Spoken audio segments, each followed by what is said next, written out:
이 예배를 들으시는 모든 성도님들에게 하나님의 한량없는 은혜와 또 위로가 있기를 주님의 이름으로 소원합니다. 여러분 요즘 잘들 지내시고 계십니까? 그야말로 샬롬 하고 계십니까? 그야말로 이 샬롬이라는 단어가 정말 우리에게 특별하게 다가오는 이 시기인 것 같습니다. 참 본의 아니게 이 코로나19 시기가 길어지고 있고 물론 많이 잠잠해졌다고는 하지만 여러분 확실히 안심할 단계는 아직은 아니지요. 아까도 말씀드렸지만 우리 모두가 바이러스에 차별 없이 노출되어 있다는 거 여러분들 꼭 기억하시고 여러분들 더욱더 개인 위생 수칙을 잘 준수하셔서 이 시기를 건강하고 또 지혜롭게 났으면 좋겠습니다. 이 코로나19 시기가 길어지면서 점점 화두가 되는 단어가 있습니다. 정말 우리에게 좀 특별하게 다가오고 꼭 우리가 준수해야 하는 그렇게 특별하게 다가오는 단어가 있습니다. 바로 개인 위생입니다. 개인 위생. 물론 이 개인 위생은 이 코로나19가 있기 전에도 우리가 꼭 지켜야 할 사항이기도 했지만 뭐 그렇게 신경 쓰지 않았던 것도 사실입니다. 제가 집에 들어가면 이제 제 아내로부터 가장 많이 듣던 말이 좀 씻어라는 말이었거든요. 비단 저만 그런 것이 아니었겠지요. 그런데 이 코로나19 시기가 시작되고 또 이런 상황을 지나가면서 그야말로 이 개인 위생이라는 말이 또 굉장히 우리에게 크게 다가오고 또 중요하게 다가오고 있습니다. 외출하고 난 뒤에는 꼭 손을 깨끗이 씻어서 좀 개인 위생을 깨끗하게 하는 것, 그리고 이 개인 위생의 더 중요한 것은 이것은 나의 어떤 안전과 생명을 지키는 것뿐만이 아니라 타인의 생명과 안전도 지켜주기 위한 또 중요한 수칙이라는 것입니다. 여러분 한번 상상해 보십시오. 나로 인해서 누군가가 이 전염병에 걸린다는 생각, 물론 뭐 두려운 생각이긴 합니다만 한번 생각해 보십시오. 굉장히 무서운 현실 아니겠습니까? 그래서 개인 위생은 정말 우리가 철저하게 지켜야 하는 그런 사항 중에서도 첫 번째가 되었습니다. 물론 뭐 사회적 거리두기도 중요합니다만 그 전에 앞서 우리의 손을 깨끗이 하고 또 마스크 착용을 꼭 하는 것, 이것이 우리에겐 정말 필수적인 생활 풍습이 되어 버렸습니다. 우리가 이렇게 개인 위생을 지키는 이유는 바이러스가 살 수 없는 환경을 만들기 위함입니다. 깨끗하게 손을 소독을 하고 수시로 씻고 수시로 소독하는 것, 이것은 바이러스가 살 수 없는 환경을 만들기 위함인 것이죠. 그래서 우리가 손이 그렇게 닳도록 씻고 또 씻는 것 아니겠습니까? 여러분도 한번 손을 보십시오. 혹시 닳지는 않으셨는지 한번 손을 보시기 바랍니다. 그런데 손이 닳지언정 이것은 전혀 지나친 행동이 아니라는 것입니다. 그렇다면 바이러스가 살 수 있는 환경은 바로 이 불결한 환경이 되겠지요. 지저분한 환경, 불결한 환경. 그것은 바이러스가 정말 좋아하는 환경이고 바이러스가 서식하기에는 최적의 장소가 아닐 수 없습니다. 그래서 이 전염병균들은 항상 이 지저분한 곳을 찾아다니고는 있는데 아마 우리 교회 성도들에게는 절대 찾아오지 않을 것이라 저는 확신합니다. 그런데 여러분, 이 바이러스만 불결하고 더러운 곳을 좋아하느냐? 그렇지 않습니다. 사단도 그러한 환경을 굉장히 좋아합니다. 우리의 영혼과 육신이 죄로 오염되면 오염될수록 사단은 우리 안에 서식할 수 있는 확률은 높아진다라는 것입니다. 우리의 손과 발이 가지 말아야 할 곳을 가고 만지지 말아야 될 것을 만지고, 우리의 생각이, 우리의 두뇌가 생각하지 말아야 될 것을 생각하고, 우리의 마음이 품지 말아야 할 것을 품었을 때 사단은 굉장히 좋아합니다. 그렇기 때문에 우리의 어떤 육신의 개인 위생뿐만 아니라 우리 신앙의 개인 위생도 우리가 철저히 지켜야 한다라는 것입니다. 우리의 신앙의 위생을 지키기 위해서는 다른 방법이 없습니다. 우리가 날마다 하나님과 가까워져야 되는 것입니다. 제가 이 믿음에 대해서 한번 여러분들께 쉽게 설명해 드린 적이 있습니다. 믿음은 하나님과의 올바른 관계라고 말씀드렸습니다. 그래서 하나님과 올바른 관계를 맺으면 맺을수록, 하나님과 가까워지면 가까워질수록 우리의 신앙의 위생은 더욱더 철저하게 지켜줄 수 있다라는 것입니다. 여러분 한번 생각해 보십시오. 나는 지금 하나님과 관계가 좋은가? 한번 생각해 보셨으면 좋겠습니다. 그래서 바울이 이야기하고 있는 것입니다. 고린도 교회 성도들을 향해서 여러분들의 신앙의 위생은 과연 어떻습니까? 여러분들의 신앙의 위생은 깨끗합니까? 철저히 그 신앙 규칙을 준수하고 계십니까? 하나님과 날마다 가까워지고 계십니까? 지금 물어보고 있는 것입니다. 왜냐하면 고린도 교회는 이제 바울이 이제 방문을 앞두고 있는데 하나님의 말씀을 어지럽히는 자들이 침투하여서 이제 교회를 흐트려 놓고 또 진리의 말씀을 이제 어지럽힌 그러한 자들이 그러한 자들로 인해서 굉장히 어려움을 겪었던 교회였기 때문입니다. 쉽게 말씀드려서 이 전염병 바이러스가 한번 왔다 갔던 교회이기 때문에 바울은 지금 다시 한번 그들의 신앙 위생을 확인시켜 주고 있는 것입니다. 그래서 본문은 이렇게 시작하죠. 그런즉 사랑하는 자들아, 사랑하는 자들아. 바울이 정말 특별하게 표현한 것입니다. 사랑하는 자들아. 여기서 말하는 사랑은 어떤 인간적인 사랑이 아니라 어떤 그리스도의 사랑을 의미하겠지요. 여러분들이 저를 그렇게 어려움에 빠뜨리고 저를 거부하셨지만 그럼에도 불구하고 그리스도께서 여러분들을 용서하시고 사랑하셨듯이 저 역시 여러분들을 사랑합니다. 자, 왜 바울이 고린도 교회 성도들을 사랑하는 자들아라고 표현했는지 한번 계속 보십시오. 자, 사랑하는 자들아, 이 약속을 가진 우리는, 여기서 말하는 이 약속이란 그 앞절 6장 18절을 이야기합니다. 6장 18절에 보시면, 자, 너희에게 아버지가 되고 너희는 내게 자녀가 되리라 전능하신 주의 말씀이니라. 다시 한번요. 너희에게 아버지가 되고, 누가? 하나님께서. 그리고 너희는 내게 자녀가 되리라. 하나님께서, 천지를 창조하신 하나님께서 우리의 아버지가 되고 너희는 나의 자녀가 되리라 라는 이 약속을 가진 우리는, 그러므로 이 약속을 가진 우리, 그래서 우리는 서로 사랑하는 자들입니다. 여러분 기억하고 계십니까? 하나님께서 여러분들의 아버지가 되시고 여러분들은 하나님의 자녀가 되십니다. 이 약속을 여러분들 기억하고 계십니까? 여러분, 우리가 가지고 있는 이 성경, 구약과 신약으로 이루어져 있죠. 구약, 하나님께서 옛날에 우리에게 주신 약속. 신약, 하나님께서 새롭게 우리에게 주신 약속. 이 약속의 말씀이, 약속의 그 완전체가 이 성경 아니겠습니까? 하나님의 말씀 아니겠습니까? 그 하나님의 말씀을 받은 자로서 하나님의 약속을 믿고 있고 그것을 기억하고 있느냐라는 것입니다. 가장 기본적인 것이죠. 여러분들도 기억하고 계십니까? 생각하고 계십니까? 우리의 아버지가 하나님이 되시고 삼위 하나님께서 우리의 아버지가 되시고 우리는 삼위 하나님의 자녀가 된다라는 것을 여러분 기억하고 계십니까? 잊지 않고 계십니까? 혹여라도 그것이 희미해지신 분이 계시다면 이 예배를 통하여 다시 한번 짙어지고 다시 한번 우리의 삶에, 우리의 마음에 확고히 자리 잡을 수 있는 이 예배가 되기를 소망합니다. 자, 보십시오. 이 약속을 가진 우리는 하나님을 두려워하는,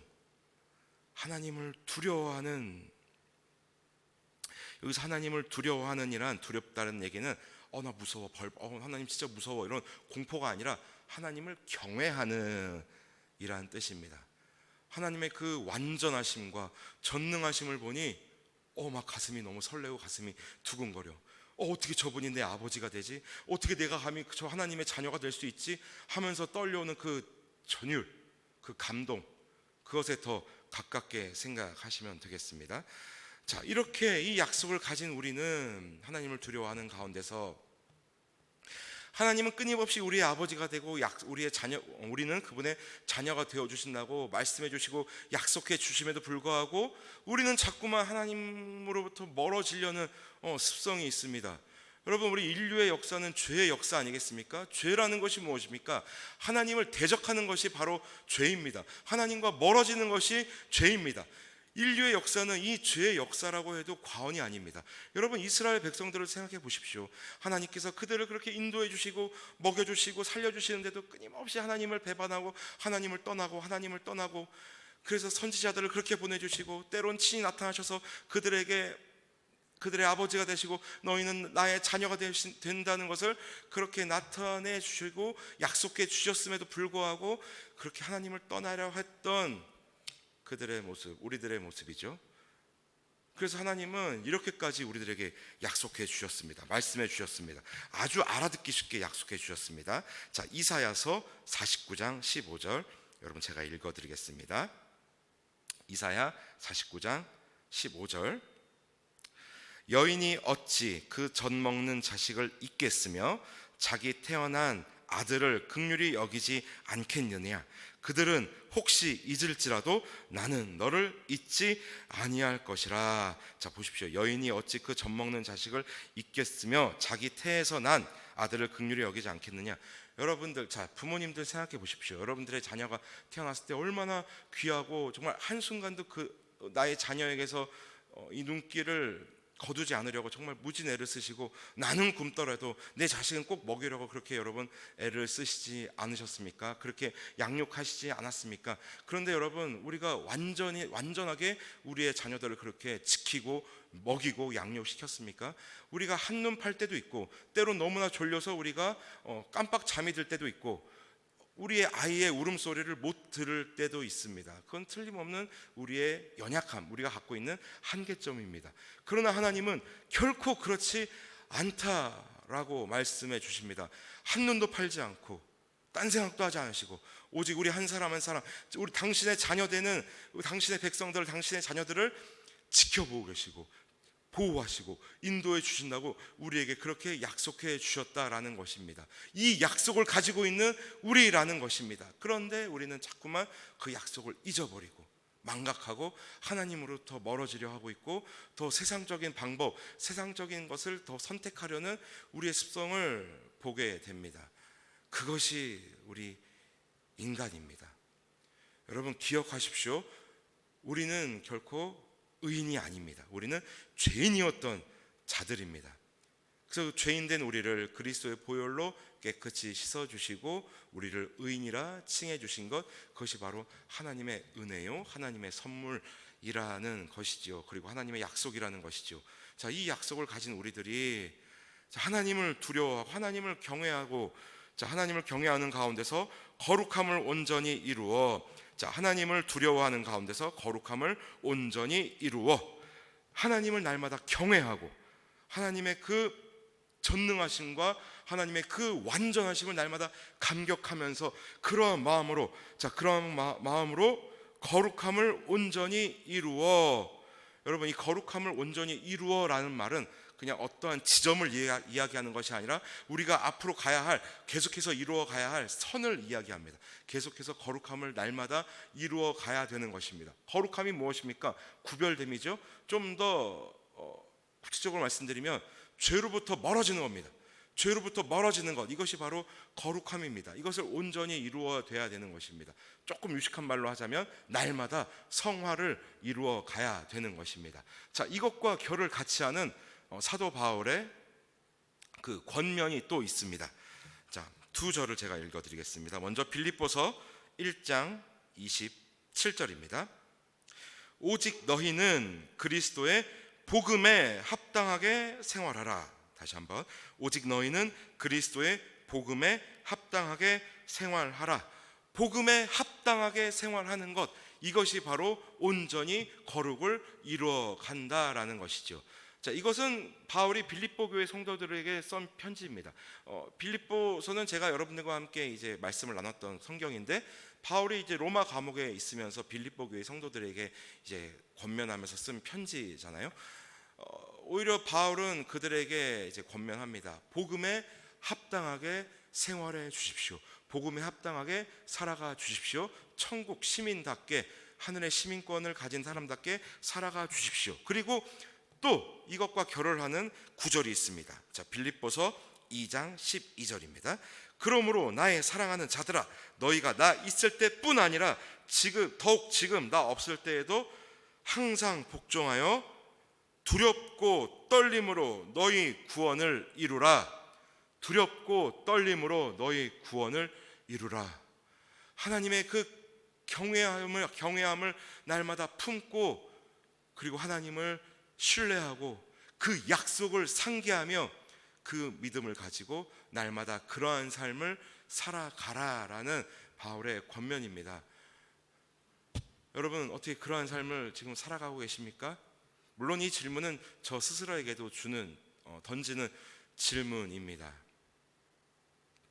우리는 코로나19 시대를 지나가면서 우리의 개인 위생을 철저하게 지키려고 애를 씁니다.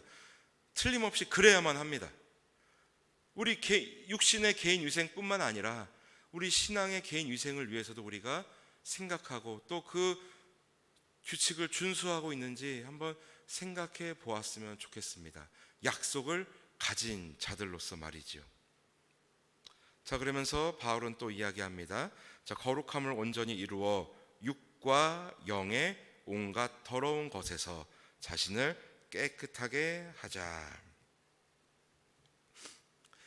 자, 여러분, 이 세상이 깨끗한 곳입니까? 한번 생각해 보십시오. 이 세상이 깨끗하고 정말 살만하고 이곳에, 이 세상에 정말 우리의 모든 것을 던질 만한 그러한 곳이 되는지 한번 생각해 보십시오. 만약에 그런 세상이 좀 더 세상이 우리에게 유익을 주는 것 같다, 세상이 정말 달콤하다라는 생각이 든다면, 여러분, 우리는 죄에 오염되어 있을 확률이 굉장히 높은 것입니다. 우리가 생각 못할 때에 부지불식간에 우리 스스로가 이 죄의 바이러스에 감염되었을 확률이 높습니다. 자, 제가 드리는 말씀을 여러분들 오해하지 마십시오. 그럼 세상이 더러운 곳이야. 맞아, 저 세상은 정말 우리가 몸담고 있으면 안 돼. 그러니까 벽을 쌓고 나는 산속으로 들어갈 거야. 자, 이런 말씀이 아닌 거 여러분 아시죠? 세상은 분명히 하나님과 대적되는 곳입니다. 공중 권세 잡은 자들, 즉 사단의 세력이 꿈틀대고 있는 것이 이 세상입니다. 그래서 세상은 항상 우리에게 이야기합니다. 한두 번 좀 하나님의 그 방법, 이 하나님의 말씀을 좀 잊고 좀 이 세상적인 방법을 간구하면 어때? 이거 한번 택하면 어때? 이렇게 날마다 유혹하고 우리를 그렇게 오염시키고 전염시키고 있습니다. 자, 그런 가운데서 우리가 어떻게 살아가야 할 것인가? 어떻게 그 가운데서 우리의 구원의 덕을 선포하며 나타내며 살아갈 것인가? 여러분, 우리가 이 세상을 살면서 이 세상으로부터 오염되지 않기 위해서는 우리가 꼭 갖추어야 할 능력이 있습니다. 바로 분별력입니다. 분별력. 그렇다면 이 분별력이 있으려면 어떻게 해야 되냐? 우리의 양심이 살아 있어야 됩니다. 신앙의 양심이 살아 있어야 됩니다. 이거는 정말 아닌 것 같아. 이건 진짜 하나님 말씀에 이거는 정말 정면으로 배치되는 거야. 이러한 분별력이 우리에게 있어야 되는 것입니다. 그것이 없고 둔해지는 순간 우리는 세상에 오염되어지고 세상의 그 바이러스에 완전히 전염되어서 더 이상 우리는 약속의 자녀로서의 삶을 살아가기 힘든 그러한 사태에 직면하게 되는 것입니다. 그렇다면 이 분별력, 신앙의 양심은 어떻게 쌓아야겠습니까? 어떻게 갖추어야겠습니까? 다른 방법이 있습니까? 여러분, 말씀밖에 방법이 없습니다. 하나님의 말씀이야말로 우리를 날마다 우리의 신앙을, 우리의 영과 육을 깨끗하게 해주는 최고의 신앙 소독제인 것입니다. 그것을 날마다 말씀으로 우리의 마음을 정화시키고 우리의 육신을 정화시켜서 우리가 가지 말아야 할 것을 가지 말고, 우리가 만지지 말아야 될 것을 만지지 말아야 되고, 우리가 먹지 말아야 할 것을 먹지 말아야 하며, 생각하지 말아야 할 것을 생각하지 않는 것, 이것이 가능하기 위해서는 하나님의 말씀에 날마다 가까이 하고, 더욱더 하나님을 가까이 하고 하나님과 올바른 관계를 맺으며 하나님이 나의 아버지가 되고 나는 하나님의 자녀가 된다라는 것을 잊지 않고 신뢰하고 그렇게 살아가는 것이 중요하다라는 말씀입니다. 자, 그러므로 사랑하고 존경하는 성도 여러분, 정말 여러분들 이 길어지는 코로나19 시대를 살아가기에 얼마나 여러분들 녹록지 않으십니까? 특별히 사업을 하시거나 또 자영업을 하시는 분들 굉장히 어려움이 많으실 거라 생각되어집니다. 정말 하나님의 큰 위로와 또 격려가 있기를 간절히 소망합니다. 이 코로나19를 지혜롭게 이겨내는 것, 여러분, 우리 개인 위생을 철저히 지켜내는 것입니다. 사회적 거리를 철저하게 준수하는 것입니다. 정부의 방침에 철저하게 순종하는 것 굉장히 중요합니다. 그리고 우리 그리스도인들이 그 일에 앞장서야 되는 줄 믿습니다. 여러분, 세상은 분명히 오염되어 있습니다. 죄로 오염되어 있습니다. 그래서 때로는 나 하나 아무리 깨끗하게 산다고 해서, 나 하나 아무리 하나님의 말씀으로 산다고 해서 이것이 과연 효과가 있을까? 이것이 과연 무엇인가 변화를 가져올 수 있을까? 이런 생각이 듭니다. 저도 그런 생각이 듭니다. 그러나 여러분들, 그럼에도 불구하고 우리는 살아가야 할 것입니다. 끊임없이 깨끗한 물을 흘려보내야 되는 줄 믿습니다. 구원, 그 아름다운 덕을 선포하며 날마다 나타내야 되는 줄 믿습니다. 우리가 하나님의 깨끗한 물, 또 그리고 마중물이 되어야 하는 줄 믿습니다. 우리 성도 한 사람 한 사람이 그렇게 신앙의 그 위생을 위하여 그 규칙을 준수하며 하나님의 말씀을 따르며 하나님의 자녀로서 또 하나님을 아버지라 부르면서 그렇게 우리가 살아간다면 어느새 우리의 한 걸음 한 걸음으로 인하여 하나님 나라는 조금씩 확장되는 줄 믿습니다. 그리고 우리가 삶으로 선포하는 구원, 그 아름다운 덕이 언젠가는 이 세상을 가득 채울 줄 믿습니다. 그러한 삶에 귀하게 사용되는 우리 모두가 되시기를 간절히 소원합니다. 그리고 여러분들, 아프지 마시고 건강하게 이 시기를 꼭 지내셨으면 좋겠습니다. 우리 모두에게 이 나라 이 땅 위에 하나님의 은혜가 가득 임하기를 주님의 이름으로 소원합니다. 하나님 감사합니다. 우리를 자녀 삼아 주시고 또한 전능하신 하나님께서 우리의